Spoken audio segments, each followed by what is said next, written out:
সীমান্তে আবারও ভারতীয় নাগরিক এবং বাংলাদেশের নাগরিকের মধ্যে ঝামেলা। এবার দিনহাটার নোটাফেলা সীমান্তে ভারতীয় নাগরিককে মারধর এবং কান্দুরা বর্মন নামের এক চাষিকে তুলে নিয়ে যাওয়ার অভিযোগ বাংলাদেশি দুষ্কৃতীদের বিরুদ্ধে। সেই সাথে সীমান্তের কাঁটা তারের ওপরে থাকা ভারতীয় ভূখণ্ডে ভারতীয়দের কৃষি জমি থেকে অবাধে ফসল লুটপাট এবং চাষের কাজে জলসেচে ব্যবহৃত বৈদ্যুতিক মোটর পুড়িয়ে দেওয়ার অভিযোগ। সমস্ত ঘটনা সম্পর্কে জানার পরও উদাসীন বিএসএফ। এমনই গুরুতর অভিযোগ তুলে বিএসএফ এর বিরুদ্ধে চাঞ্চল্যকর সোশ্যাল মিডিয়ায় পোস্ট করলেন মন্ত্রী উদয়ন গুহ। পোস্টের পরেই নাজিরহাটে গিয়ে বিএসএফ এর ঊর্ধ্বতন কর্তৃপক্ষ, গ্রামবাসী, স্থানীয় জনপ্রতিনিধিদের সঙ্গে বৈঠক করলেন দিনহাটা মহকুমা শাসক বিধু শেখর, নীতিশ তামাং, ধীমান মিত্র।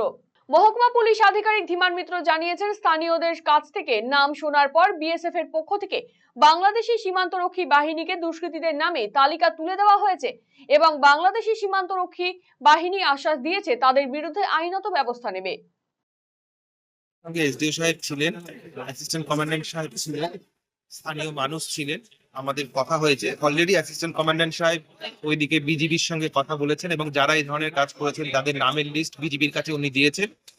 বাংলাদেশ আইনে যা আছে সেই অনুযায়ী বিজিবি আশ্বাস দিয়েছেন আমাদের এসি সাহেবকে যে সেই আইনানুগ ওনারা ব্যবস্থা করবেন।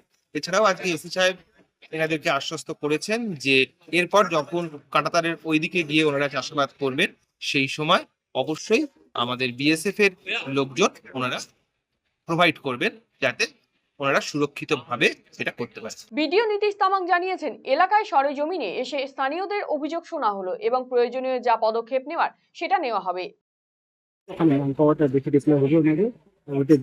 বাংলাদেশ কন্ট্রোল পার্কে একটা জানানো হয়েছে, ওদের সকালে জানানো হয়েছে, যার কমপ্লেন হয়েছে, হয়েছে তো দেখিয়েছে, সেখানে জানানো হয়েছে এবং লিগ্যাল অ্যাকশন নেবে বলেছে।